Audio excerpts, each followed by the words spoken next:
Hello, America. Welcome to your Leo Nation, where we believe in and support the rule of law. Welcome to our post-election coverage.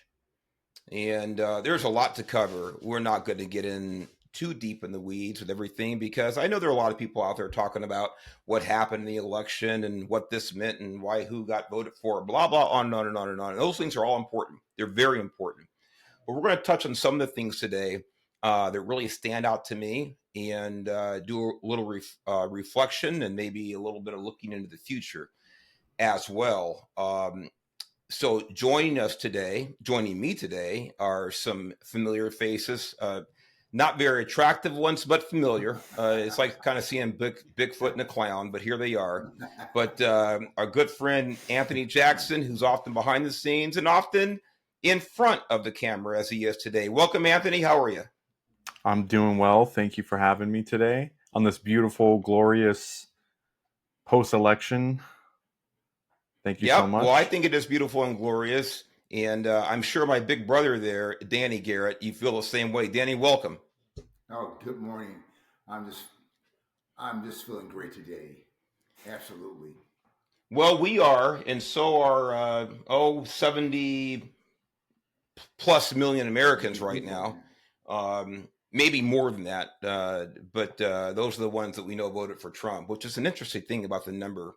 But we won't get into that today about the number of the respective candidates received. It's kind of interesting. Those numbers may pan out a little different than they're showing right now over the next few days as the efficient states of Arizona and California and Pennsylvania get their votes in finally. I mean, I guess they're counting them with their fingers and their toes, but it's even Maine too. I mean, Maine is a small state, and they're still counting. It's like taking a vote in a classroom, but it's like it's going to take a little. Well, we gotta. You see, these forms really long, and our arms can only reach or whatever. Look, I voted the Monday or 8 days before the election here, early voting in Florida, and sure enough, the ballot was very long physically there too. And of course, as usual, the vote was final counted. Done last night here in Florida. I 11 p.m. local, something like that. Just crazy. So I don't know. I'm a states' rights kind of guy. So if different states have their different policies and procedures for how they count votes, so be it. But I don't understand why some are so inefficient and so backwards. But you know, Mark, this is how I see it. It's like when you're leading a man to execution. He's not sprinting to that electric chair, okay? You gotta drag him by the hair, by the feet. You gotta beat him with a wet belt. And he's heading to the electric chair, so he's in no hurry to get there. Okay? That makes sense. I think that does make sense. That's pretty good. Danny, along those lines, where we hear so much about, this is, the popular vote is what should matter, and the I heard some pundits. I think I don't know. It was one of the usual suspect cable news networks, not literally CNN. Maybe it was CNN. Maybe it was, I can't remember who it was. But one of these pundits is talking about how terribly wrong the founding fathers got it when they created the Electoral College. And by the way, some of these brilliant people are called electoral. It's not electoral, it's electoral. But they're the same ones who want to school everybody else in the Constitution. Mm-hmm. So anyway, listen, we can spell the word. We can spell the word. Then you can just tell me what it means. All right? Let's start there. Exactly. So, but how terribly wrong they got it. That's a whole different conversation about why the Electoral College is actually one of the most brilliant processes ever conceived of by any governing body, and certainly by a group of founding fathers like the ones that we had in this country. But also now Trump has won the popular vote again by exactly how much we'll see over the next few days, things like this. So now there's really no political leg to stand on for those detractors of Donald Trump and the GOP and all of us garbage Republicans out there. he's won it in both senses, and we're glad about that. I'm glad about it. Listen, it's more of a mandate. I think it's really speaking to the majority of the people, as well as the way the founding fathers determined would be best for the country with the electoral college process. So with that kind of, Danny, I'm glad you brought that up because it's very interesting. There are some like you can call them bellwether, but in this case, really outlier examples of how I won't say unique because unique means one, but how terribly unusual this election was in a number of ways. And one of those was the vote count out of a particular county in North Carolina. In that county, I know we were all talking about it off air a little bit before we started. It's Anson County of North Carolina. Now, what's so unique about Anson County? A lot of things, but as far as it relates to this conversation and this election, is that Anson County, since Reconstruction, going back to about 1870, I think one of the previous two times, 1876 and then 1972. Those are the two times previously that Anson County voted for a Republican candidate until Tuesday, November 5th. It went for Donald Trump. Now, why is that so significant? By the way, no matter what the demographic makeup of that county is, it would be very interesting that it's only gone 3 times since 1876 for a GOP candidate. But what makes it extra special and impactful is that the demographics are this. It's about 46%, 40 plus percent Black in that county, a rural county. See, we're not talking about Los Angeles County or Philadelphia County or whatever it is. It's a rural county, and almost half of the population of that county is Black, and it went for Donald Trump. This is significant. The reason I say it's a rural county, why it's significant, is because, like most of this election, it was rural America who voted for Donald Trump. It was the common man and the common woman who voted for Donald Trump. As usual, the population centers, urban America, went with the Democrat nominee. But this time, the rural makeup of the nation determined the outcome. So I find that fascinating. It is a canary in the coal mine. We'll talk a little more about demographics here in a second, but either want to chime in on that. Danny, you're very, very old, the elder man here, so I'll let you go first out of respect for your advanced age. Mark, I really don't have an answer for it. I just think that this time around, when Trump was campaigning, I think that Trump really focused on these rural areas. He really focused on the people. And I also think that, it's like one thing that I know that when I go to the gym, for instance, when I was discussing Biden's terms and Trump's first term, a lot of the guys who were in the gym were asking me, "Hey, how did your life change?" And I told these guys, I said, "Well, listen, I'm this old, 65, 66, whatever it was. I'm this old. My name is already written in ink. I'm already established. So a lot of times, a lot of these changes in our government don't really affect me dramatically because I've been established for many years, and I've been established, through previous governments. And I just think that I think now with Trump, I think the way that he's probably come on and he's presented to the newer population, especially in this small community, I think that they just really took to Trump. And I think another thing too was probably, I think, how when they have Hurricane Helen came in, a lot of these rural communities just got hammered, but the government didn't respond to them appropriately. And I think that may have had effect on how they perceived a new administration with Harris and Walz. Hey, how are they going to treat us? They treated us like dirt when we needed them the most.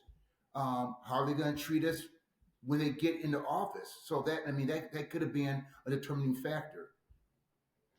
Well, I agree, Danny. I don't know. I'll say this: I don't know if the hurricanes had a determinative out effect on the outcome, but it certainly was a a cherry topping. In other words, it was the last straw, probably for a lot of people.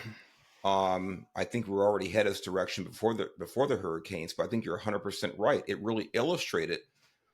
Look, we can call there are all kinds of conspiracy theories, or and by the way, there are a lot of concrete examples about the lack of response to the Hurricane Helene, especially things like this in these red areas.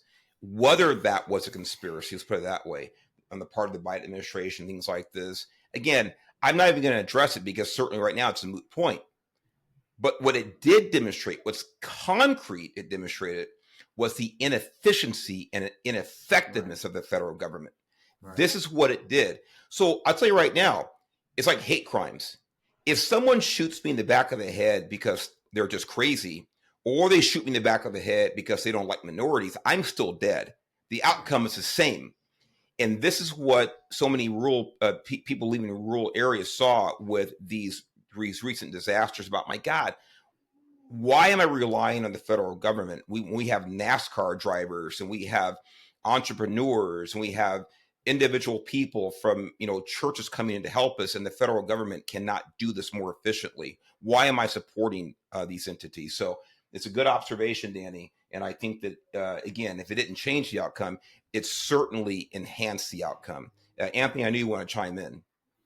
Yeah. I mean, I was actually surprised a little bit about Hawaii, um, finishing out blue because of the horrible response that happened with them, um, with the fires. But I think, like what Danny said about Trump focusing on these counties,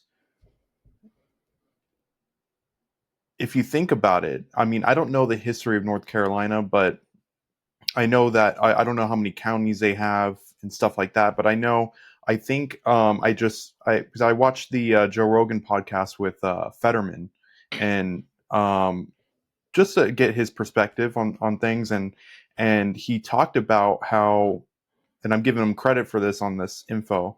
He talked about how Trump focused in 2016 on all these smaller counties, like in Pennsylvania, specifically because that's where he's from, and Hillary Clinton did not. And this is all the way back in 2016, right? And so he was talking about how many just these rural counties, they only have a couple thousand people there comparatively to the bigger cities, right? But there's like 58 counties, so they end up adding up a lot. And so for Trump to focus on these outsider counties, getting a whole bunch of them really led to his victory. And I think he reflected on that and said, this is what worked. And he did the same thing this time around, too. And I think he even got Miami-Dade County, right? And that Yes. wasn't a Republican since 1988. Yes, Anthony, I'm so glad you brought that up. Thank you for bringing that up, because here, that is in my state, in Florida, and one of the blue strongholds for almost the last 40 years. Right, And right. Trump flipped it and ends up winning. The last I checked, almost 16 points in Florida. Go ahead. Yeah, which is excellent. And to touch on what you said about these cities that are, the liberal strongholds, I think the reason being is that everybody conjugated there are really on a hive mind. They may vote because they're pressured to go a certain way. There's a lot of propaganda in the cities. Um, and there's a certain way of thinking, like, hey, this is what separates us from them, the rural people, stuff like that. And I think there's kind of like that type of vibe going on with the inner cities and stuff, and that's why they vote a certain way all the time. It's really Right. just a hive mind, and there's not really any free thinkers there. There's not like even if there is free thinkers, they get pressured to either not vote or vote the other way just to not be the outcast. And I think that's why we see these like heavily dense populated areas voting blue, even when we all know it's wrong, you know? Yeah, in other words, it comes down to peer pressure. And Danny, I'll let you chime in. A lot of it comes down to peer pressure. I Yeah. think most of us, at one point or another, if you've been around long enough, whether it's political or social otherwise, have have been affected by peer pressure and sometimes succumb to it.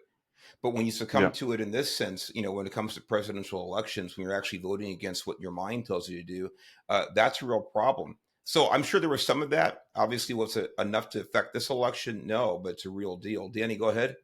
And I don't want to drag. I know we got a lot of ground to cover, but Anthony said something that's very important. Like you said, Mark. I mean, I'm the old donkey here in this group here. I'm 69 years old, but one thing that I've observed over my 69 years, one thing about the Democratic Party, they make a lot of promises. Things don't get. I mean, and let me step back. A lot of people make promises and things don't happen. But the one thing about the black community is that, to me, it seems like over the years, the Democrats especially have always made promises, promises, promises, and nothing happens. And like you said, Anthony, Nothing I good think happens. nothing good happens. Exactly, nothing good happens. And but a lot of these communities, they come up one way. The black communities, they're rural. They come up a Democratic community. So really, that's all they know how to do is vote Democrat, because a lot of times in the past, the Republicans probably haven't gone in there and touched down in there and Mhm. spread their word to them, and so they really don't know. So, but they do hear from the Democrats, "Hey, we're going to do this for you. We're going to do this for you." So, guess what? That's all they know. Let me go ahead and vote Democrat and see what happens. Which typically nothing good happens. This Yep. time, Trump, he spread his wings out and says, "Hey, listen, I'm going to go in here. I'm going to touch down here, put my foot down here. I'm going to spread this word to these guys here, let them know I'm here on your side. I'm going to do stuff for you." And I think that's what kind of helped sway that little Democrat stronghold toward Trump. And just because he says, "I'm going to go in there and I'm going to talk, I'm going to at least spread my word, my thoughts, what I'm going to do for you guys." And it gave them more perspective on who to vote for. Well, it did, Danny, and just talking about percentages. Uh, Trump doubled his percentage with the black vote from 2020 from about 8%. We're somewhere around, again, these things will come out exactly, to around 14, 15, 16, I think, percent this time. Now, again, is that like, oh, that's it? It's got the black voting block? No. But going from 8% to 15 or 16% is Big jump. significant in 4 years. Jump. Right. Also, that includes just about a quarter of black men voted for Trump this time around. And by the way, unlike the ad that the Harris Walls campaign put out about, hey, ladies, go in and vote for who you want to and go lie to your husband, these black men weren't lying to anybody. They were saying, look, I'm voting for Trump and you can kiss my what if you don't like it. They made it clear, 100%. So this can be a big influence. But what I was going to say about you're right that Trump, he did it in 2016 very well. I think they kind of fell off in 2020 because obviously there's a lot going on in that campaign with everything, with the riots and COVID and things like this. And I think Trump was a little bit on his heels. But he went back. He went back to the winning game plan in 2024 in the sense that I always tell everybody this. Well, he said, listen, I don't vote Republican. I don't vote GOP because the GOP tells me what they're going to do for me as a black man. I don't. I vote for them because they don't promise they're going to do anything for me based on race. Right. They tell me, here are the policies that we think are good for everybody, whether you're white, black, left-handed, Asian, got red hair, you're missing a leg. It doesn't matter. The policies are policies. It's like math equations. And they are what they are. They're universal. And Trump did a great job. And I think he's going to do a great job over the next 4 years by saying, listen, these policies are good for everybody. And the Democrat Party, like you said, Danny, Trump saying the Democrat Party has been promising you Christmas Day for the last 60, 70 years. Right. And what do you have to show for it? They have been implementing the same policies, just worse and worse and worse every year, every election cycle, every generation. And we have to get back to implementing policies that work, period, regardless of immutable characteristics. Right. This is what Trump doesn't say, I'm going to do something for you because of what color God made your skin. Now, again, it doesn't mean that he doesn't tailor a specific message for auto workers or for, this class of worker. That's it, but it's not based on race. Right. So speaking of auto workers, I want to talk a little bit about Michigan and specifically about the Muslim population in Michigan. And Anthony, I'm going to give you first crack out of this after I run my mouth for a little bit here. That Trump, he went after. When I say went after, in other words, he approached Dylan, Danny. This is going back to what you're saying about. He reached out. He brought his message, his universal message, to the Muslim community in Dearborn specifically, but other areas in Michigan as well, and saying, listen, whether one is Christian or Muslim or Jewish or whatever your faith is, there are a lot of common values that we all share here, a lot of common principles that we all share here. They're universal. And he reached out. What happened? He ended up getting endorsement after endorsement after endorsement from Islamic religious leaders. And I'm not sure what those numbers look like as far as they panned out as far as the vote in Michigan. He's got Michigan in the bag now. The whole blue wall crumbled. Right. But he got, again, I told you I'm going to run my mouth, Anthony, so stand by. But I want everyone to think about this. The Muslim population in this country, one of the things that the Democrat Party went after, and Joe Biden specifically and Kamala Harris went after Trump for, was his quote unquote Muslim ban, the travel ban in his first administration, which is a lie. It was a terror ban and a terrorist ban. And unfortunately, the vast majority of terrorism is coming out of Islamic run countries. It was not a ban saying, oh, who do you worship? No, you can't come in. It's such a lie. This is such a broad, evil lie. It was a terror ban, and he was going to stop terrorism to the best of his ability from coming in, and he identified places from which terrorists and terrorism flourishes. But the Democrats claim that it was a Muslim ban. What does Trump do?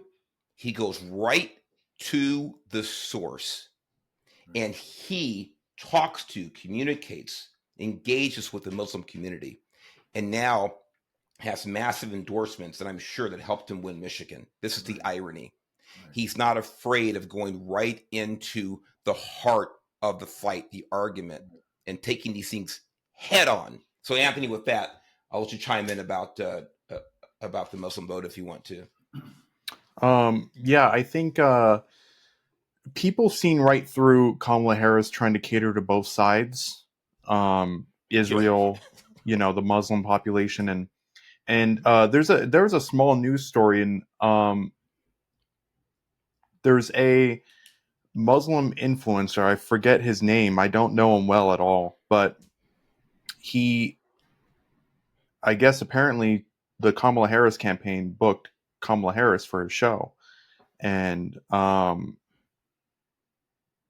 it didn't air. We'll just say that. He chose not to air it because they got into an argument, and I think this was posted at the New York Post, so this is where I got the story from, that bacon was a topper. Oh, did you hear about that? I read this. Matter of fact, Anthony, do me a favor. If you can find that article, link it here so people can see it. Yeah, okay, I will. But I'll let you go ahead and finish it. It's such a great story. I mean, crazy story. And here's the thing: I didn't think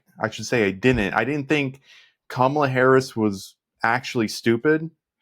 I thought she was just really just being a puppet, and she's just following whatever the Warhawks and the establishment and whatever you want to call them, the deep state, whatever they say. Hey, you got to do this, or Obama in her earpiece, and those earrings, right?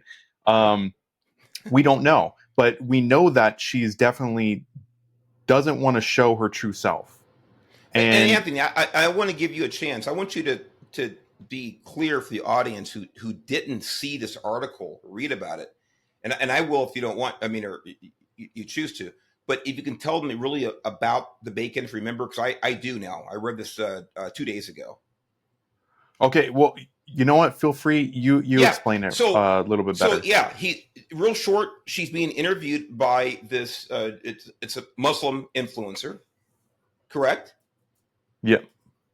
Yeah. So it's a Muslim faith and social media influencer. And he's asking her about here. And of course she goes, we're running a presidential campaign, right? So what she want to talk about? She wants to talk about cooking. Yeah. And then she talks to this guy who, by all accounts, there you go. By all accounts, if he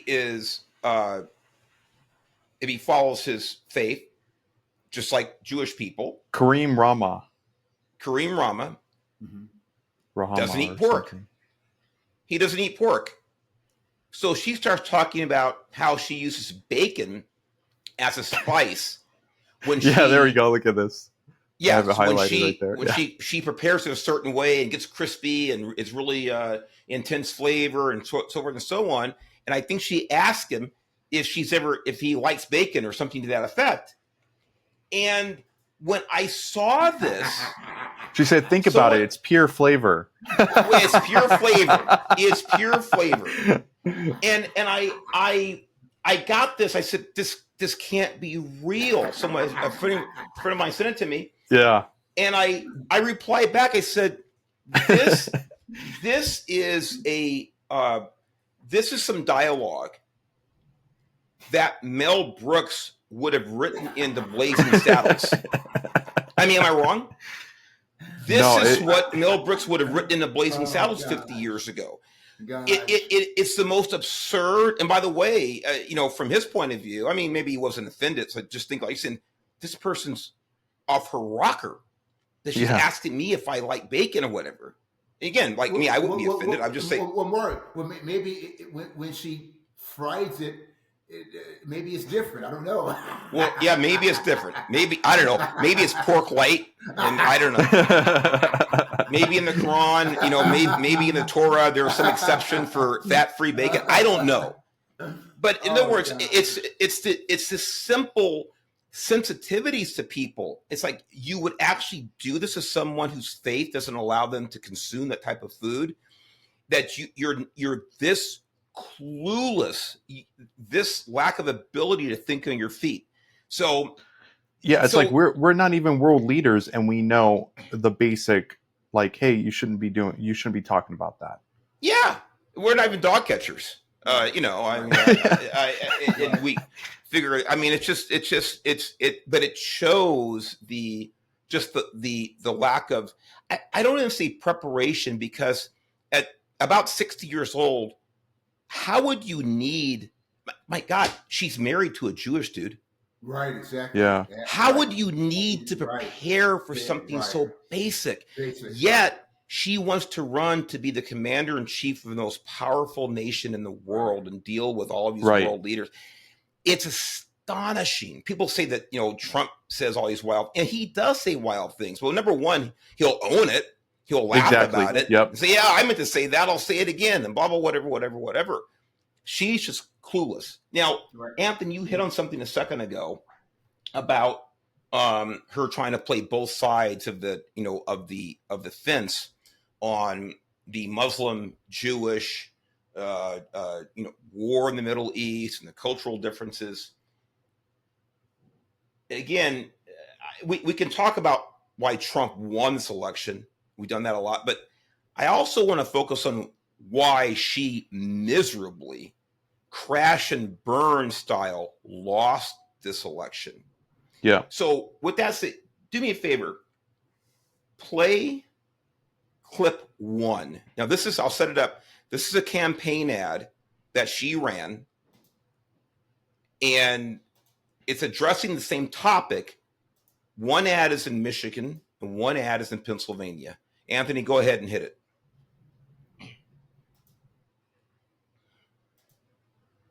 Running in the state of Michigan, which has a large Muslim population. What has happened in Gaza over the past 9 months is devastating.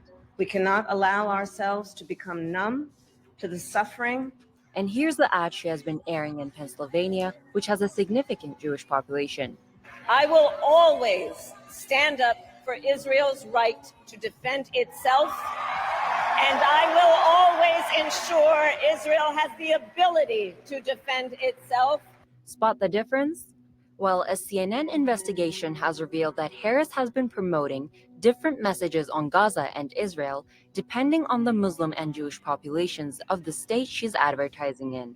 While Harris's Facebook ad targeting Michigan aims to gain votes from Muslims, her ad in Pennsylvania is designed to win the support of pro-Israel Jewish voters. The CNN investigative report shows how the Democratic Party chooses its ads based on each state's demographic makeup, and reveals how Harris's speeches are edited to fit the narrative of her different ads, with her commercial in Pennsylvania purposefully omitting her highlighting the suffering in Gaza, which she called heartbreaking in her Michigan ad. Will these tactics aid her in her quest to win the race to the White House, or will they make voters dubious about her true stance? Well, Definitely would not help her. I think we know the answer now. Right. Hey, Mark, can I just chime in real quick? Please. I don't want to regress, too far back, but when we talk about how these small communities have now kind of flipped a little bit toward the red before for hundreds of years, whatever they voted Democrat. This is one reason why I think a lot of politicians look at especially the Black population as really vulnerable, weak people that can't think for themselves. And I think that one thing and this is what I've been telling people a lot of times for the last 4 years, I think that people have sat down, they've seen what's going on, and they're sick and tired of this rhetoric. They're sick and tired of these people playing them for fools here. And it's just like Kamala Harris playing with the Jewish and the Muslim people. She does that with Blacks, for instance. She'll go into a southern state and try to speak like she's a Southerner. She'll go into South Central LA and try to speak ghetto language, if I can say that. And, yeah, we grew up there. We can say ghetto language. Trump won. We could say it. Absolutely. And I think that people are really waking up and they're seeing this and they're hearing this and they're going, hey, hold on. This person here is playing me for stupid. And they're very condescending. And I think people here, and they may not be educated people, but they're smart people. Our father, Mark, he wasn't an educated man, but he was an intelligent man, and he had common sense. And I think that's what we're seeing, and this is what we saw in this election. We saw people sit down, look at reality in its purest form, and use common sense when voting for either Donald Trump or Kamala Harris. And we witnessed this with these two videos that Anthony just showed us how condescending that she is toward these people. And I think that people are just waking up, and they woke up for this election. Yeah, Danny, you're right. It's clear, and there's more that supports this total chameleon makeup of her personality. But it really goes beyond. It's enough. It's enough. The illustration of her two-faced, non-committal, style of politicking. But beyond that, I want people to think about this, is that she's surrounded, like any other, like Donald Trump was surrounded, or any other presidential candidate, by teams and teams of researchers Right. and speechwriters and strategists, publicists, researchers, pollsters. And these people, these advisors around her, told her to do this because, without sounding too disparaging about her, she's not bright enough to come up with any strategies, Right. in my opinion. Right. I Okay. agree. Absolutely. So, and again, that's why people have advisors. I guess I don't want to sound too hard about it, because everyone has advisors, but certainly I don't think that she came up with this. She was advised by untold number of people to do this. And this is not like 1972 or 1980 or even 1999, when you might only watch something in Dearborn, Michigan, a commercial here, and there's another one playing in Dallas, Texas, and they could be totally different. And the people here would never know what people over there saw. Right. There's a thing now called, hang on. It's the interspace, the worldwide WAPs. Oh, here, the internet. The internet. I'm sorry. There's a thing called the internet. Yeah. And there's a thing called social media. And there's a thing called Rumble and Parler, Right. and X. Yeah. And by the way, to their credit, there's a company, a platform called CNN that put that together. Right. It wasn't Fox News. It wasn't X. It wasn't Rumble, Parler, True Social. That came from CNN, to their credit, for whatever it's worth. So the idea that people would actually engage in this type of behavior and think it wouldn't be revealed like within, 90 seconds.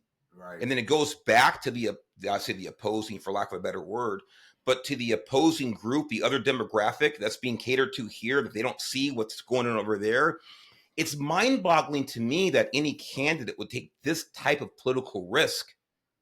And if the risk fails, it backfires, with untold impact. That's what happened here.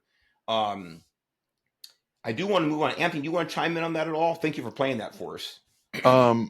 Yeah, a few things. So the reason why I think she was advised to do that in that way was our algorithms.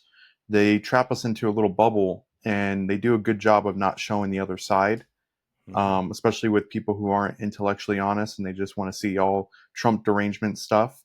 They're not going to see the other messaging and go, wait a second. She just flip-flopped from what she said last week, or, so I think that's the reason why they kind of counted on the very reason why we seen that. They counted on it to also benefit them, right? Yeah. And Anthony, you've taught me a lot about algorithms in the last couple of years. You really have. But, to your point, it's not just the would-be constituents or her supporters that are attached to these algorithms, things like this, or the algorithms are chasing. It's also the people who are watching her campaign. Right. The Trump campaign is watching. So they're all those advisors, and they're all logged on as dummy, no pun intended, dummy Harris voters, to get the algorithms too. Say, oh my God, look what she's doing here in Pennsylvania versus Michigan. So I hear what you're saying. For us mere mortals, we go in and we shop for a certain item. We're going to get that item popping every time. But the Trump campaign, they're watching every move she makes, as her campaign's watching every move he makes. And the idea this wouldn't be caught as quickly as it was, and again, it escapes me about how stupid and how reckless and how careless this was. Right. Yeah, but it does reveal about what she stands for. Go ahead. Yeah, what's funny is that she almost copied Trump too on what he says, because he says the same thing about Gaza and Israel, right? But he says it one time to everybody. Exactly, as I was about to say. Sorry. He keeps them all in one conversation. And the way he concludes it too is the war needs to stop. It needs to end. The killing has to stop. And everybody agrees with that. And you know his stance. While she just gives one-sided argument for whatever demographic she's talking to and leaves it at that. Yeah. And so there's no really end result of what she actually believes, because she's just trying to get the people's emotional vote for her. Right. And That's right. that's where it failed her too, because she doesn't have the same end conclusion that Trump says all the time. Where same thing with Russia and Ukraine. Right? Yes. He says, the same I just thing. want it Stop to the killing. stop. Yes. Stop the killing. It's needless. And I will solve it. What she says is Russia needs to stop. Blah, blah, blah. Mhm. And I know those are two different things, because she doesn't play on Russia's side at all. But the whole premise is that she doesn't gather any of her own opinion to it, and therefore it gets exposed by us. And Anthony, here's go ahead. Oh, I was going to say, here's another reason why they do this, is because they're counting on the supporters of Kamala Harris to ignore this information that we give them, that CNN just showed, right? The conflicting ideas, right? They count on the voters to not watch that or accept it because it's wrong, right? If Yeah. you agree with that, then you're for the downfall of Ukraine, of Palestine, Mhm. of our economy, our democracy. And so that's how they button it up, And so the people who are totally brainwashed on that, they just reject that knowledge. They reject that information because it's coming from a source that they deem a threat to democracy and stuff. They buy into that stuff. So the algorithm, in its way, it does its job, but they're not being intellectually honest like us, where we're looking at the whole story and we're going, wait a second, here's all the information, and let me do with what I want with it, right? Mhm. You know what? One thing about Kamala Harris, and we're talking about all this. Now, remember, she came in, and I'm not giving this gal any credit. I hate the Democrats. So I'm not going to give her any credit. I know that's just the way that it is. But she came in. Remember, Biden. Remember how he said that when he got elected, that he was going to be a short termer. He's going to do the 4 years and then get out. And then Right. he changed his mind. Okay. Well, he fought, and then of course now he's losing his mind. He's not a good president. He's staggering around. And so now they're deciding, okay, what do we do with him? Finally, they convince him to resign, to step out of the race. They convince him, okay, either get out or you get 5 across the lips, okay. And so now comes Kamala Harris. So she doesn't have much time to get ready for November 5th. So they can only, and once again, and Kamala Harris was, in my opinion, this is my opinion, she was never a prep or a good vice president. She was a figurehead. And so a lot of these things that we're talking about now, Gaza, Israel, whatever it is, she was never really involved in. She was never prepped. She was just a figurehead that she went around and gave some words out of speech or whatever. And so she was never really informed. So now she's going to be the person running against Trump. So they can only feed her so much information. Say this and that's it. Because if she says too much, someone's going to call her out and say, hey, Kamala, explain more. Give us more of your thought process on it. Well, then now she's stuck because she Right. doesn't have any more information to give. So everything that she did, she had to play both sides and just respond just enough to make this person smile and this person smile, and then I'm going to move on with my campaign.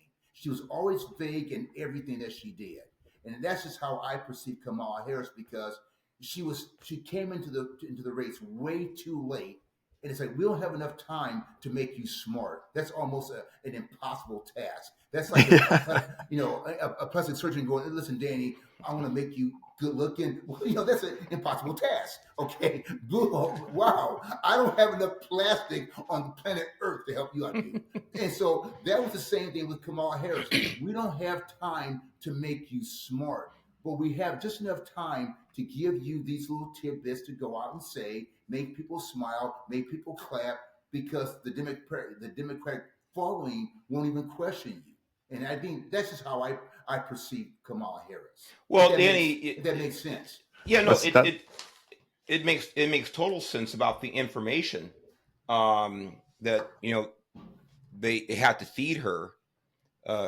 Basically 90 days out from election day, give or take, a little more, 60 days out. But I want everybody to think about this. Information is one thing; it's important. You have to have information to make an intelligent, informed decision. But you don't make your decisions based on information. We're talking about really in these political, global sense. You make your decisions based on your principles and your positions.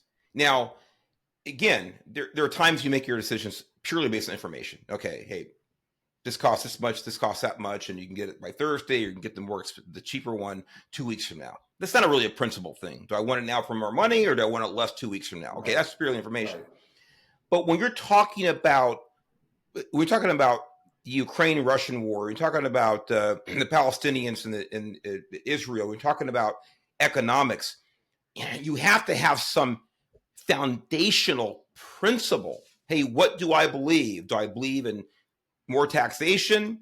Do I believe in supply side economics? What do I believe first? Now, give me all the information so I can make an informed decision here. Right. At 60 years old, in 4 years, almost 4 years as vice president, before that, U.S. senator, before that, attorney general, this person never demonstrated any consistent,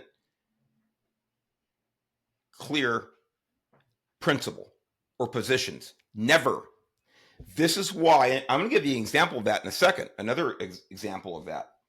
But this is the reason that she could not ever sit down with a Joe Rogan for 3 minutes, let alone 3 hours like Donald Trump did.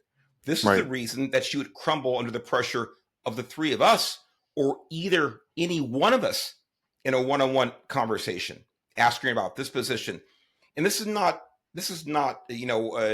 puffing any three of us up. It's just saying we have conversations. We know what we believe. We defend our positions based on principle. She doesn't have that foundation. That's the problem. And that's why she had to have one message in Michigan, another message in Pennsylvania.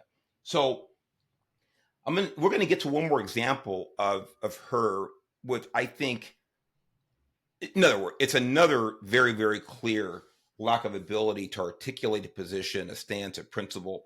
And I think it's indisputable. Before we do that, we talked about these demographics of Blacks and Muslims. We haven't talked about women much and things like that, another important demographic. But the term, of course, diversity and DEI, the last, decade now, but diversity is our strength and so forth and so on. And oh my God, all these people online, we're going to get a Black Asian woman. This morning I was watching, and this is live TV on one of the news networks. And, I was just thinking we're so close to getting a Black Asian female. You know what I'm thinking? Gee, how long had you longed for a Black Asian female? Right. Exactly. How many 10 years, 30, 40 years have you been praying for a Black Asian female? Right. But I'm thinking it's frightening. It's frightening to see people upset that a Black Asian female didn't get elected, as opposed to my candidate, whom I support on these issues, didn't get elected. There's some of that, but there's way too much of the gender and skin color. Right. But the Democrat Party, is the party of gender and skin color and sexual orientation. That's what they decided to do. How many years ago? Start going down that road 40 years ago with cultural diversity. This is where they went, and this is where we are now. So it's funny. Diversity is only important or admirable if the Democrat Party does it. Right. Now, when the Democrat Party does it, of course, the first thing they look at is your gender or your skin color, or to find out your sexual orientation, whatever else, other meaningless characteristics are after. Those are the things. And then maybe they look at qualifications and things like that. I don't know. But the funny thing is, I want everybody to consider this. And all of you detractors out there listening, please send me some messages. I want to talk to you about this. Now, they're talking about a Black Asian female so many times, including this morning while I was watching live. So that would be nice to have an Indian female in a position of power, I guess, right? How many of you who believe that ever voted for Nikki Haley? Indian female. How many of you ever voted for or supported Tulsi Gabbard? Woman of color, Right. female. Yeah. How many of you ever voted, or not voted, he didn't run. How many of you hope that Elon Musk gets a cabinet position in the administration? South African. You see, he's African. He doesn't happen to be dark African, but he's Right. African. But because he's not dark, doesn't check a box for you. But how many of you support the South African Elon Musk? Let me ask you one more. How many of you supported, voted for, or still support Vivek Ramaswamy? Person of color? How many? See, you don't give a damn about diversity if it doesn't fit into your political box, if it doesn't fit into your political strategy. You only care about it when the characteristics, the immutable characteristics, are looked at first. The reason all of these people are on Donald Trump's team, either politically, operationally, potentially in a cabinet position, is because he went after their ability first. Right. And everything else just happened to tag along as part of the overall package. Right. That's what leaders do. And that's what people who are blind to race and gender, sexual orientation, national origin do. That's what they do. Racist and sexist and whatever else you want to, they look at your skin color, your sexual orientation, or your gender first and judge you or hire you, don't hire you on those characteristics. So that's the irony I just wanted to point out. I just wanted to point that out. But someone riddled me that, Batman. Explain that to me, why these people don't count as DEI hires or DEI associates. Why don't they count? Because you don't like what they stand for. By the way, which is fine. I have no problem with that. But when I don't like what a person of color or somebody, a female stands for, and I disagree with them, I'm called out as either a self-hater because being a person of color, or I don't like women, or what? No. You give me a Margaret Thatcher today reincarnated, I'll vote for her before I vote for Donald Trump. Fair enough? Right. So I just want to tag on that. We don't need to talk about that much unless you guys have a burning desire, because I do want to move on here. I agree with what you said. Well, the reason why nobody is counting them as DEI is because the whole P. Diddy guest list said they didn't count. Yeah, Only Kamala counts. So that's awesome. You know, Yeah. that's a simple reason right there. Good for you, Anthony. Beyonce and J-Lo and who else? Usher. They don't like Vivek. No, they don't. No, they don't. They don't like a lot of people. That don't fit the bill. That's awesome. I wonder if we'll get kicked off YouTube for that one, but I like it. I think we're going to get kicked off from when you started about DEI. That's true. Yeah. That's right. I think because I'm not. Maybe I'm too diverse in my views. Well, so I went DEI plus. It's because you called her Indian at the wrong time too. Because right now she's black. That's I forgot. Yeah. Yeah. What do they call that? Miss Race?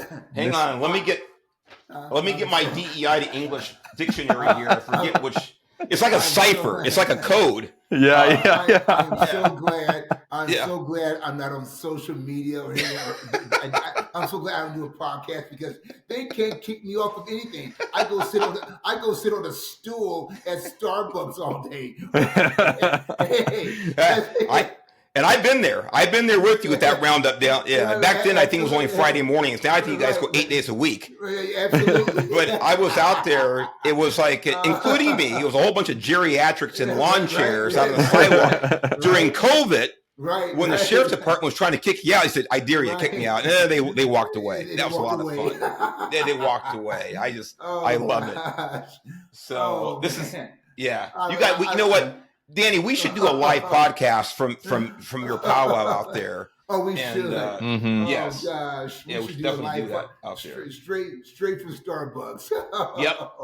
Now, and I don't like Starbucks, because you know how they are, but you like screwing Starbucks. Yeah. Yeah. You like pissing them off. Oh God. Oh, but I do get free water from them. Awesome. Well, yeah. You say if you don't give it to you, you cry racism. They got to give it to you. Absolutely. Absolutely. Mm-hmm. Oh, no doubt. Gosh. Well, let's move on here to this last video. Now, let me set this one up here. That here in Florida, there are propositions in the ballot, just like every other state. And one of the propositions was to legalize personal use of marijuana here in Florida. That I'm strongly opposed to, because I was opposed to it in California, and I think it's been a small part of the reason California has gone down the pooper. And I did not want to see marijuana legalized in that regard here in Florida. So I voted no. It's Prop 3 here in Florida. Reason I tell you about that is because you can look at the ads. I probably still find them online, I guess, where Donald Trump, a resident of Florida, he actually supported Proposition 3, which surprised me. He said, I think they're doing it right, and so forth and so on. I'm voting for, Prop 3. I disagreed with them on it. I voted for him for president. Point is this. They asked him about Proposition 3. He said, here's why I'm voting for it. I stand by it. And he owned it. Next. Mm-hmm. So back in California, the hellhole in which you two currently live, there was a Proposition 36, which passed in California. Proposition 36, in short, is to repeal a whole bunch of the crap. Prop 47 and AB 109, not repeal, but to start mitigating some of the damage that was done from these propositions a decade plus ago. Right. When I was living there, and voted against it. It's going to destroy California, which is what it's done. This is the reason that we have the retail theft out of control. No felony unless it's over $950 per day, by the way. You can go in every single day in the same Walmart and take $949 of stuff, and you never be charged with a felony. Right. So Proposition 36 went to the voters to start reversing some of this, to actually start imposing felony charges for some of these things that have been reduced to misdemeanors. So I don't want to get too deep in the weeds about it, but it's a huge thing. It's a huge win for the people of California. Kamala Harris is still a resident of California. A few days ago, she was asked about how she stands on Prop 36 and did she vote for Prop 36 in favor of it. Anthony, can you play, I guess, clip 2? Yep, playing it right now. Charlie, Madam Vice President, have you returned the ballot to California, and how did you vote on Prop 36? So my ballot is on its way to California, and I'm Stop, Anthony. Stop it real quick. I didn't say get rid of the video. I just stop it. Jesus, I got to get a new producer. Anthony, I told you about this guy. You know what? We're back up. No, you know what we do? Listen, find me a black producer. I don't care what his skills are. But we need to start looking at some freaking diversity here in the hire. This is ridiculous. I can't deal with white people anymore. Come on. Yeah, this is the problem. See, he's white. Anyway, we're not all bad. Come on. Well, yeah, we're not all bad. Make a mistake every now and then. Yes. But I want you just to see her response. Now, again, this is important, folks, because she's asked. I mean, God, how simple can a question be? Have you voted, and how do you stand on Proposition 36, or did you vote for Proposition? Well, first of all, I'd like to say My ballot's on the way to California. Woman, we didn't ask you that. We assume that if your ballot's not en route to California, then you're not going to vote for anything. We asked you how you voted on a particular proposition, but she had to set it up with this. You know why? Because this is a tactic for people who have no idea what they're going to say. Right. They start searching for time filler. Right. Well, first of all, it's like they're trying to get to a word count, like on a college paper. Exactly right. Exactly right, Anthony. They're just trying to pad it up. It's a diversion. So as soon as I saw her, I'm thinking, I didn't know what she was going to say, but I'm thinking, she doesn't, I mean, the very first time I saw this, I had no idea what her response was, but I'm thinking, she doesn't know what she's going to say here in a few seconds. Right. I was really curious, what is she going to say?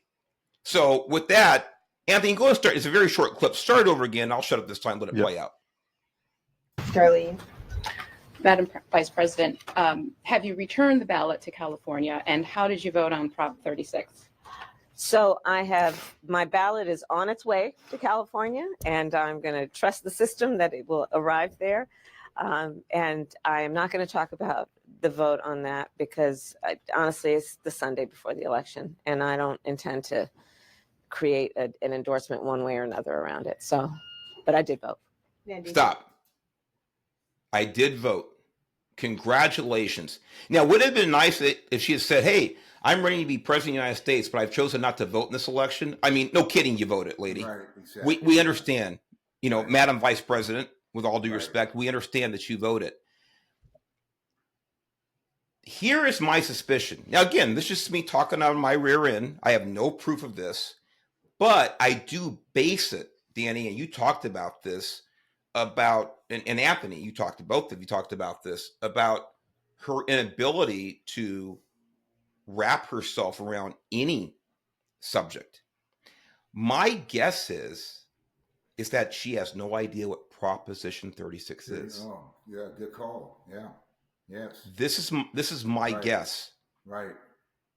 Because if she did, first of all, she knows California's going her way. Right, exactly. Right. She's getting California, Trump's getting Alabama. Right. Okay. I could almost see something if this were Pennsylvania or Michigan or any number of the other swing states. Okay, I really don't want to piss this side off or that side. Right. So I'm just going to go ahead and I'm going to get out of here. Right. But this is California. The other thing is, really, anybody listening to this, if you're not in California, who's going to give a damn how she voted on Prop 36? Right. Exactly.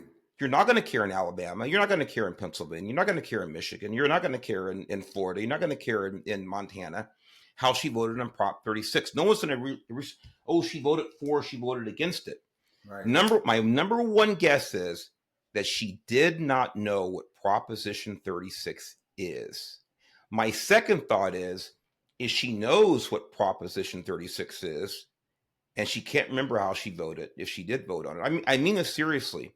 And if she knows how she voted on it, she feared that she would have the inability, and I think she was right, that she'd be able to articulate why she voted a certain way on it. Now, the real slam here for her is that she was behind a number of these legislative, these propositions, Prop 47, AB 109, 57, whatever they are. She was behind most of these in California when she was Attorney General. And so 36 is there to repeal a bunch of the damage that she did, or at least to stop the bleeding law damage that she did. And so she said, listen, I voted no on 36, even though she knows her former policies or her policies in California are killing California. I voted no.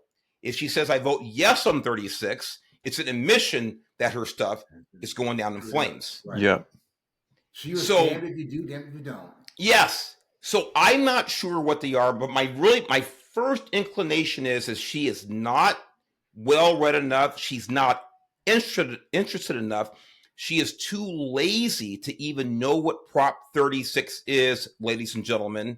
And this is based on example after example after example, whether it's the border, whether it is economics. Her only answer to bringing down prices is to penalize Publix across the street, supermarket, for price gouging. That's how she's going to bring down prices with groceries that I pay for every other day. This is how she's going to do it. She has no plan whatsoever, because I don't think she has any understanding of economics whatsoever, and how gasoline and diesel affect the price of a loaf of bread that I pay for at the public supermarket. This is why okay, here's the easy one. I'm going to go ahead and stop, quote unquote, price gouging, or as she called it originally, price gauging, if you remember that in the video. Price gauging. And she didn't correct herself later on. So, that's my take on this. But whatever the answer is, this is not the person that the American people wanted to lead them, because she can't answer and defend certain these micro positions. I say micro, it's a California proposition, very important. But it's not the Ukraine-Russian war. It's a proposition about crime in California. And you're telling me that you don't have a strong, clear position that you can defend and articulate why you defend? You can't do that. And the answer is yes. She cannot defend it. She cannot articulate her reasonings for why she voted one way or another, if she did vote for it, if she did know what the proposition is. This is the woman who Trump trounced in this election. And it's one of the reasons why he trounced her. It's one of the reasons that the American people said, no, I can't have this person at the helm. I can't do it, because she would be driving the boat with blinders and earmuffs on. I can't do it, because she can't answer questions like that. I'm done. You guys go ahead with any input you have on that. Mark, you said it. There's not much. There's a mic drop there. But and I said that before. I think that with Kamala Harris, and we've seen this even when she was running for president against Joe Biden, she was one of the first ones to drop out. She was a complete loser, and I think that he selected her as VP because she was an easy puppet to pull around the strings, and I think that's why Kamala Harris has always been in the dark. We've seen this throughout the 4 years. Whenever she's interviewed, she gets softball questions, very easy questions. She goes off on a word salad where she makes absolutely no sense at all. And because the questions that she's confronted with don't even require a real answer to anyway. And so, but now that, once again, they gave Joe Biden a dishonorable discharge, and he's he's out of the picture now. Now 90 days out, she had a prep for this run, and so you can only give a piece of block so much. It will only absorb wood will only absorb so much water, and her head's made out of wood, and it only absorbs so much water. And so they had to really limit her to stuff. And I agree with you. She either didn't know what Prop 36 was, or she just wasn't prepped on it. So when that one reporter, the interviewer, whatever, threw that question out, that caught her off guard. Hey, I wasn't ready for this softball question. I wanted you to ask me about the little yellow bus that I drove to school with when I was 8 years old. I can answer that question, okay, but I can't answer this Prop 36 question. I don't know how to answer it. And so that's why you always see her flounder, laugh, lead off with, like you said, I mailed my ballot into California, I voted. And that's why she's the way that she is. Absolutely. One thing I want to touch on, this is real important to me when you talk about life and what you do when the chips are down.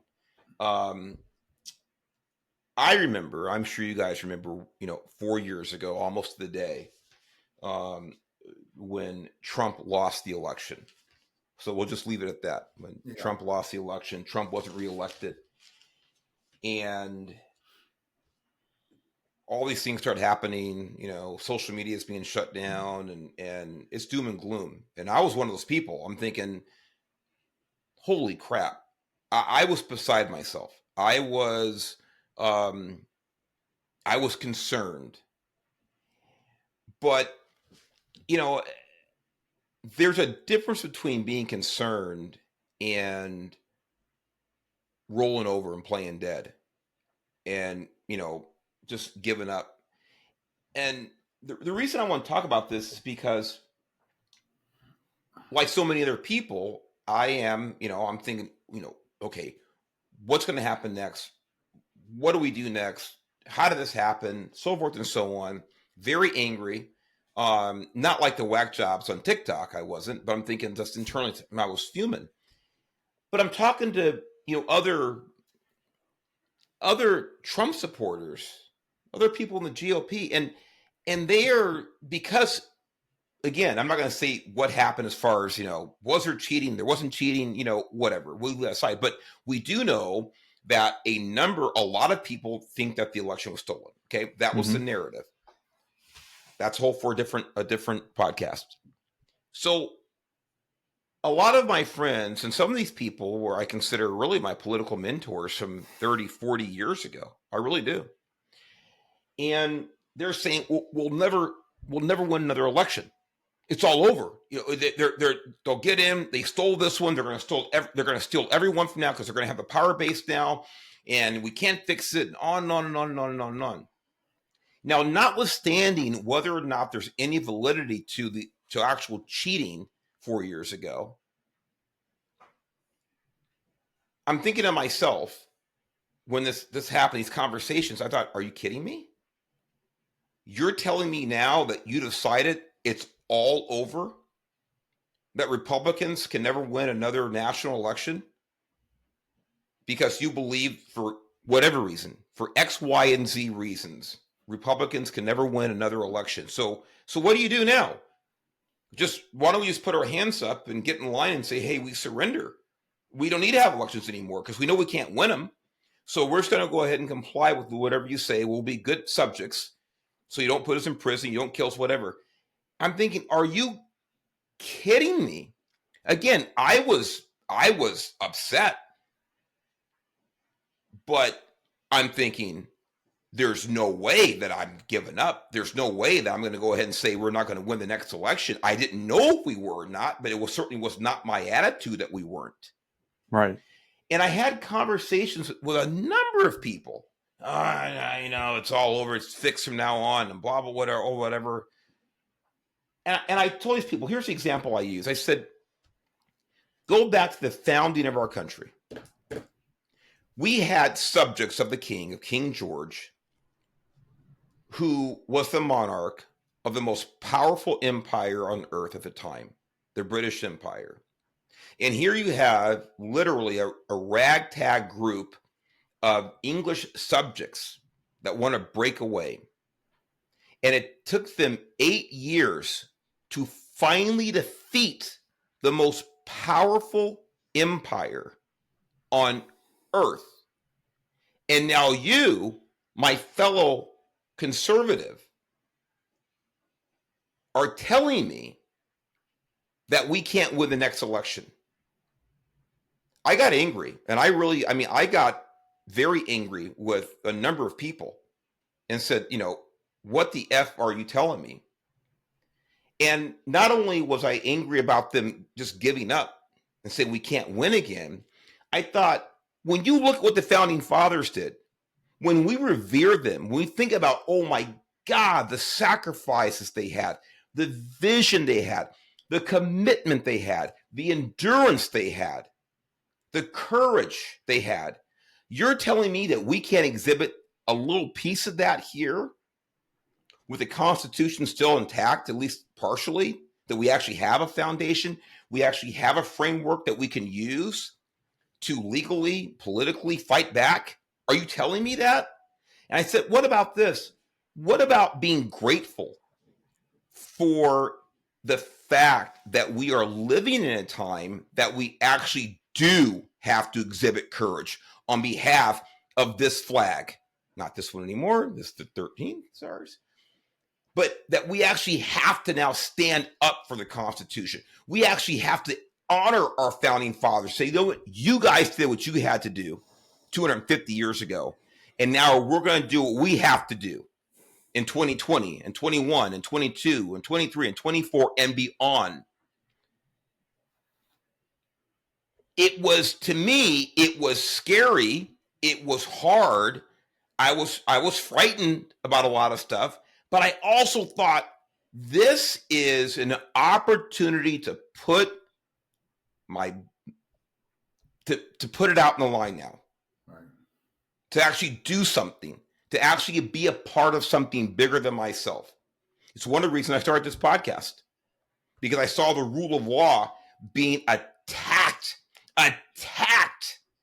over the last several years. It's one of the reasons it inspired me to put my mouth where my money is. Is that the right way to say it? Yeah, I think. Yeah. It's one of the reasons I did this. Now, again, it's a little tiny thing, but I did something. And I had other people saying, I surrender. I was very, very angry with that. But you know who else didn't surrender? And we know who I'm talking about. Right. It's Donald John Trump, who didn't surrender. Who said, I'm going to put it all back out there. And he knew that he got impeached after he left the presidency. Right. I mean, how absurd is that? Okay. Right. How absurd is that on the part of the Democrat Party? But he got impeached after he left. And then, a year and a half later, whatever it is, he announces his candidacy for the president of the United States. He knew beyond any doubt whatsoever that he was going to be attacked. Probably not in the way that he was in Pennsylvania, but he knew he was going to come under certainly political and social attack. And he was. And he did get shot. And what did he do? When he got shot in the ear, he stood up, and we know what he did. Fight, fight, fight. Hey, you can lose however you want to. You can lose on your back, or you can lose on your feet. And he just said, hey, if I'm going to lose standing up. It's exactly what his mindset was. And he didn't lose. He won. And because of that, we won. And I'm proud to say I never gave up. I never gave up. I was discouraged. I was frightened, but I never quit. So that's where we were 4 years ago. I want you guys to share what, about your thoughts, your memories of 4 years ago when the shoe was on the other foot. And by the way, I assume that the Democrats, the Democrat Party, the Democrat machine, the DNC, they're not going to roll over and die now. They're going to be fighting to get the White House back 4 years. And they absolutely should be fighting to get it back. If they believe what they say they stand for, they should be fighting to get it back. Right. So with that said, Danny, do you remember what was going on in your mind 4 years ago? Well, Mark, 4 years ago, remember, I was texting you, talking to you about, I was wondering what options Trump had after the election. Could he be reinstated? Was there cheating? And I know what my stance on it. Like you said, I'm not going to go into the cheating or not cheating, but I'm like you. I was really discouraged. But I remember being out at Starbucks, and the group that I hang out with, we're all pretty conservative people. There's a couple, liberals that we allow to sit at the table with us. However, but I mean, we were discouraged. But one thing that I said, and I got this from the movie Gladiator. I said 4 years ago, I said, the time of honoring themselves will soon come to an end. And that's what I said. I said, this is not going to last. And that was my belief system. Now, I thought in 2 years, we were going to have that big red tidal wave that came through, and we were going to win back the House and this incident and everything else. That didn't happen, but I kept, like Mark, I kept the faith. And I know that this is not a religious program, but I kept the faith. I believed in God, and I said, good is going to win over evil. And I'm not ashamed to say that I believe that the Democratic Party, this current last 8 years, 10 years, 12, whatever, these guys are evil in my opinion. This is just my opinion. I don't care about anyone else's opinion. My opinion, they're evil. And I knew that good was going to conquer evil at some time. And I really believe, this is my belief system, I really believe that at a certain time, Trump losing in 2020 actually was a benefit. And I didn't really think about this until probably the last several months. I go, this was actually a benefit. We got to the Democratic Party helped us out with Biden and Harris. They exposed themselves. They gave us time to breathe again, to regenerate.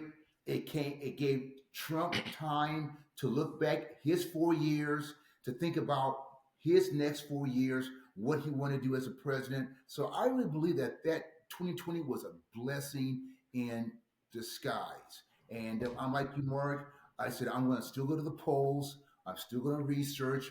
I want to look stuff up. I want to stay on top of this. I'm not quitting.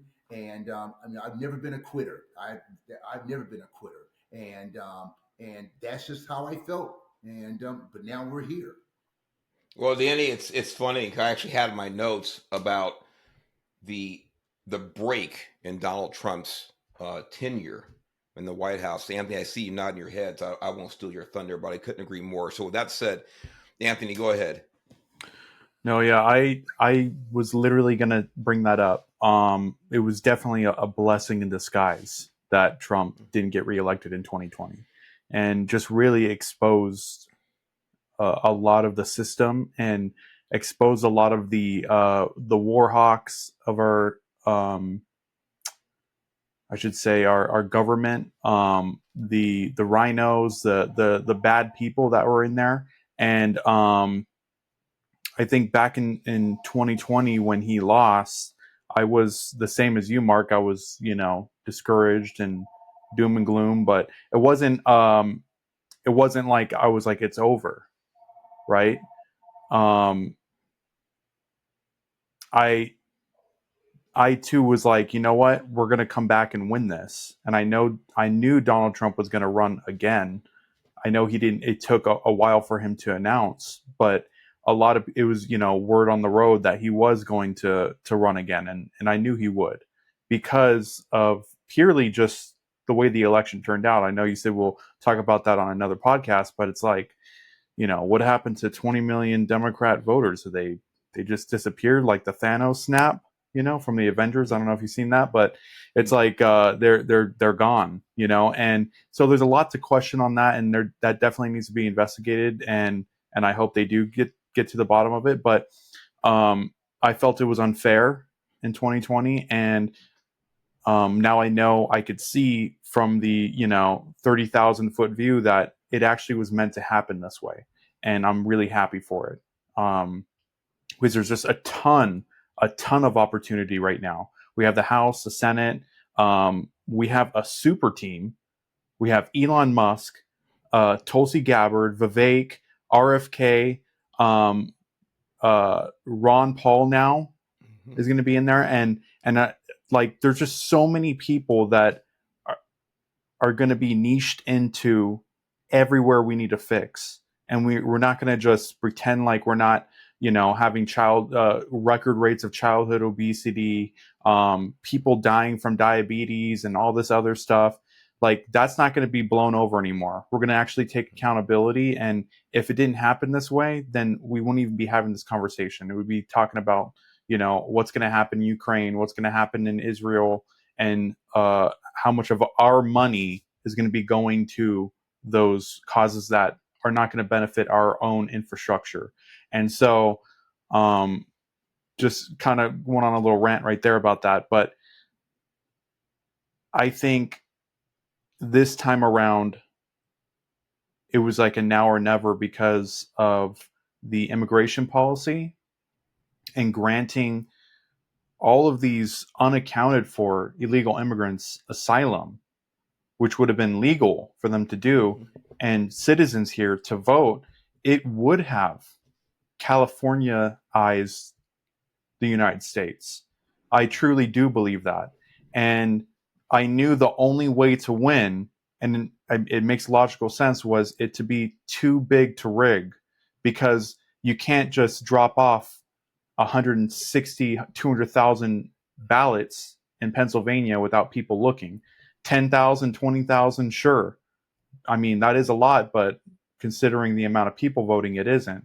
And it happened. We got it done. The too big to rig, it actually worked. And I think that literally saved the United States of America, because that's the immigration policy. That's not going to happen anymore.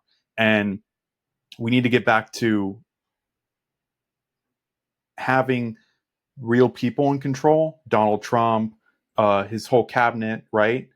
Vance, and I wasn't a fan of Vance at first, I will say. Mm-hmm. But Yep. after I watched him and seen a couple of his interviews and how he was just handling the worst questions thrown possible at him, I was like, okay, this guy has a lot of talent. I see why Trump picked him, because he was a never Trumper before too. Yep, And he was. yeah, and so I was actually very surprised that Trump picked somebody who actually didn't support him before. It was very shocking, and I thought he was going to choose RFK. And but besides that, everything worked out for a reason. And then I will also say, I know we're going to get into the post-election thoughts, but I haven't seen Democrats this mad since they freed the slaves. Right? Like they're posting like nasty stuff. Let's be clear.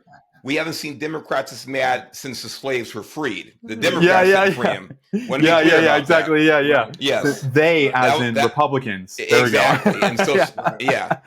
It's since Republicans, Abraham Lincoln freed them. I have, by the way, I have that shirt in my closet. I love it. Go ahead. Oh no. He jokes aside, they're getting malicious online, like they're saying they're being really nasty, saying if you with all disrespect, if you voted for Trump, then F off. Yeah. And it's like, I didn't see that with our team. No. In 2020. And we know the stakes. They're illusioned with stakes. Mm-hmm. Right? Like they have like, it only takes just a couple little before the cards crumble down on what they believe is at stake. With what we see, it's our livelihoods, our economy, our generational well-being. Are we going to be having our sovereignty? Yeah. And those are real issues that actually are under attack with the current administration, if they won. And yeah, I just like to leave off on that part. It's that people are very nasty, and I feel like in 2020 we weren't like that. We had our heads low, but we picked them back up once Trump was hinting that he was going to be running again and he was going to do the right thing this time. And especially when Trump admitted, I say admitted because you admit when you done things wrong, even if you didn't mean it, right? He admitted he chose the wrong cabinet members. He had a lot of rhinos there. And again, he didn't know he was going to freaking win in 2016. It was a surprise to him. Yeah, it was a surprise to him. Yeah. And now he had everybody mobilize. Hey, you're going to be doing this. You're going to be doing that. You're going to be in charge of hiring these people, and this is why it's so different this time. So, and I had a lot of people lie to me too, family members saying the presidency doesn't matter. It doesn't affect your life. And to a degree, they're correct. We have agency over our own life, where it doesn't matter who's in office. I could still pick up this cup and go get Starbucks or whatever, but it does affect everything in the long run. We see that with our grocery prices, our energy prices, and now that starts dictating you, because you're in survival mode now. And I don't care what anybody says, most people are in survival mode because of the Biden administration. And therefore, it is dictating their actions. It's dictating whether they're going to throw a big birthday party or, whatever electorative thing they want to do. They can't do it because they got to pay their bills or whatever. And people need to get real with that. And it's not just the way the world works, because that's what people chalk it up to. And it's not true, because there's people actually digging into your pocket and causing all of this stuff. And that's just a fact, So I'll just leave it at that. Well, Anthony, you made a bunch of good points in there. You did too, Danny. And one of the common threads was about that gap. And that was my notes about he lost. I said at the time, I wish I recorded these things at the time. It wasn't the day after. But, a few months after, I said, this may be a blessing. I told people it may be a blessing because now, and I didn't know if Trump was going to run again. I said, but if he does run again, or by the way, whoever it is who runs the GOP ticket, that they're going to better now know what they're up against. Yeah. That if Trump had stayed in office for those 4 years, that it would have been the entire time, and it will be to some extent this time, but it would have been an entire time of fighting against the system rather than using most of your energy to actually improve the lives of Americans and to carry out your constitutional duties. I think we're going to see more of that now. To your point, Anthony, about the team, another incredibly important point, that we would not have an Elon Musk, we wouldn't have a Vivek, we wouldn't have a Tulsi, we wouldn't have a Bobby Kennedy Jr. It wouldn't have happened, not that any of us can see, under those dynamics had they been consecutive terms. There would not have been an opening for these types of things to occur. But like you said, now he's put together a superstar, rock star team, again, and of diversity. And I'm not talking just about the way people look or things like this, but a diversity of experiences and thoughts and inclinations and innovation, real important diversity. It's like a wide receiver and a linebacker. They're both playing the same game, but they have different specialties. This is what Donald Trump has brought. He's brought a team of specialists, not just one general doctor. He's brought in the cardiologist. He's brought in you name it. He's brought in all the specialties now. And I think that he's put himself in a position far stronger than he was in 2016 when he was elected, and far stronger than he would have been had it been consecutive terms. So very, very important. Things happen for a reason. And, and here we are. I want to close with this. And like I said, I wish I had recorded some of these things I said 4 years ago before I had a podcast, but now we can do it. All of us can do it. And one of the things that the Democrats are harping on are, there are all these predictions. There are all these doom and gloom things that they say Donald Trump is going to implement, or it's going to crimes he's going to commit, under the color of authority, so to speak. He's going to use his presidential power. By the way, one of these things is, he's never going to give power up now, that he's going to do away with democracy.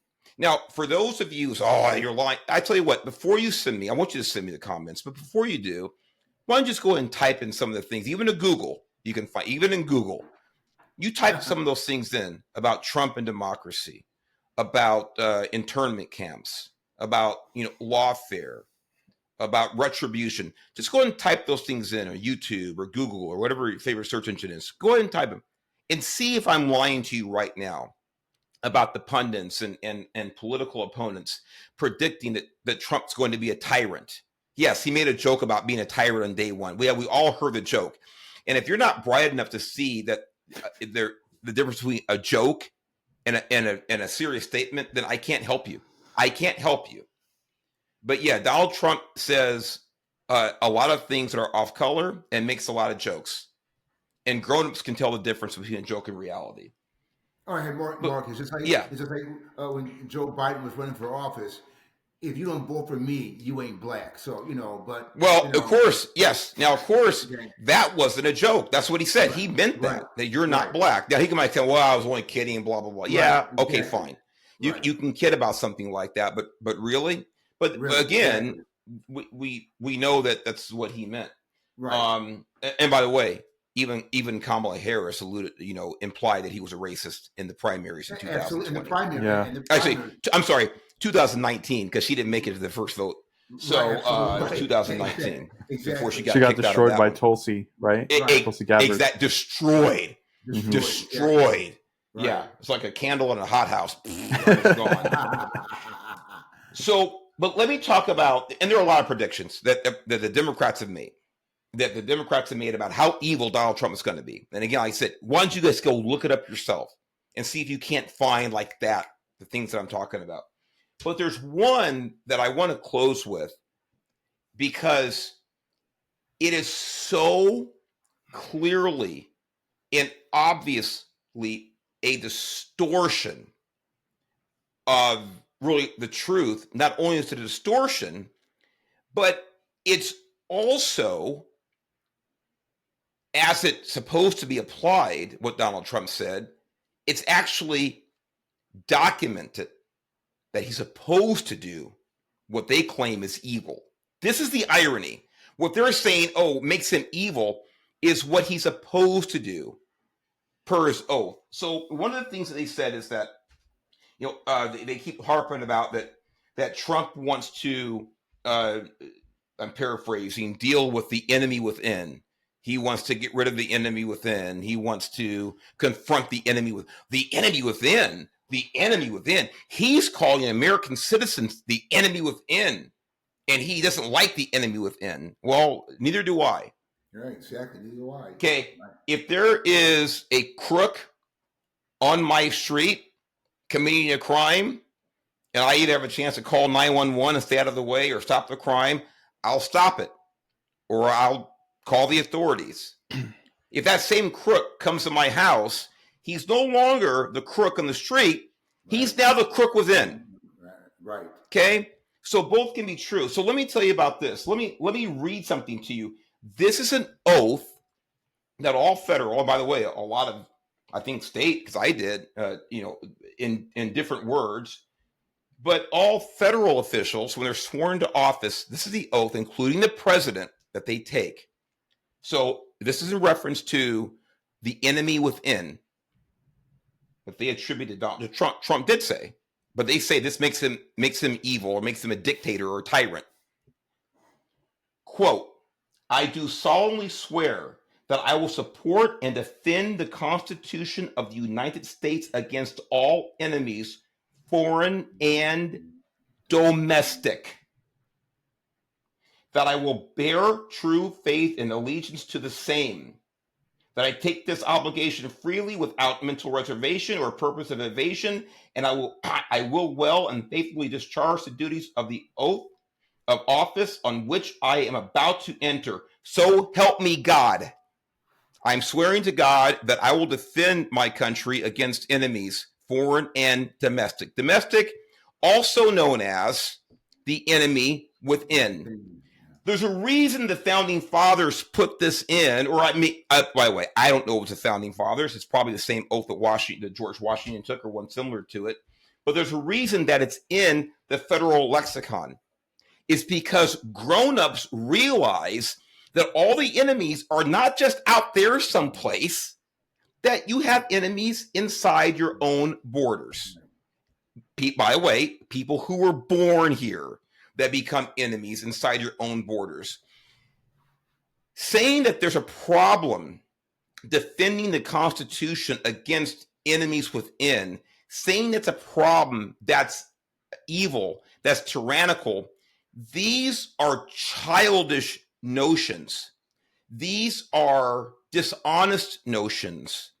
These are naive notions that a president should not swear under oath to you and me that he will defend the Constitution about anybody within our country that wants to undermine it. If you don't believe and understand that, I can't help you. But that's what the oath says. Danny, last word for you. Just real quick, a person that comes to mind, American-born, Timothy McVeigh. He was an enemy within. And maybe we made a mistake by executing the guy. Maybe we were the bad people for doing that. We should have clapped our hands and patted him on the back. Job well done, Timothy. But that was an enemy within, and we did what we had to do to get rid of the enemy within. And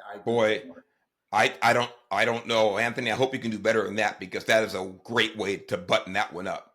I do. I have something. Rest in peace, Peanut. We didn't talk about Peanut at all. I feel we should have, some spotlight on him. I wonder if everybody knows who Peanut is. It is an amazing story. I laughed at it after that very poignant point that Danny made, an example Danny gave. But the fact that some people may think it's a little bit cartoonish, things like this, I don't.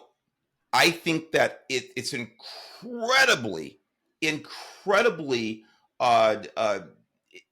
it's demonstrative of the federal government, of what we're dealing with right now. And Anthony, it's go ahead. literally it's not as much as how you described it, but it is an enemy within that your own state can break into your house with assault rifles to your head, turn your whole house upside down, kidnap your pets, and euthanize them. And it's not just a squirrel, Peanut, right? And Fred, too. Don't forget about Fred. Yeah. He was killed as well. A raccoon, I believe? Yeah. Yeah. It's literally the government coming into your house, taking what you cherish most and killing it. And there's nothing you could do about it. And that is part of the enemy within, too. And that's why I'm happy that there's Elon Musk and Ron Paul clearing house of these government agencies that have way too much power, you know? And, you know, for a second, I'm glad you cleared the whole domestic part, too, because I was getting confused. I thought you meant domestic as in, like, Kamala's husband when he slapped his girlfriend in the face. I was just like, I didn't know what you're... But I'm really happy you cleared that up, too. So, Peanut, domestic, I mean... These are great closing points, I think. Oh, I didn't see that one coming. Neither did she. But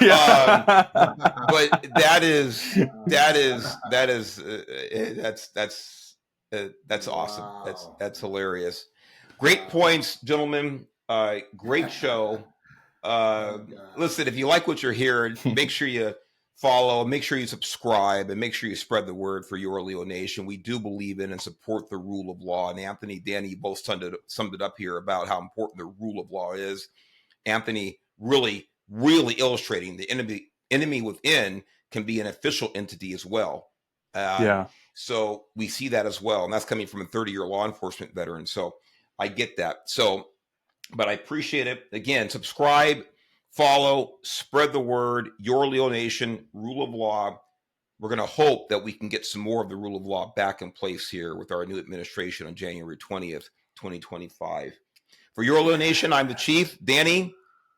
Anthony, thank you. God bless you. God bless America. God bless Donald John Trump. And here we go.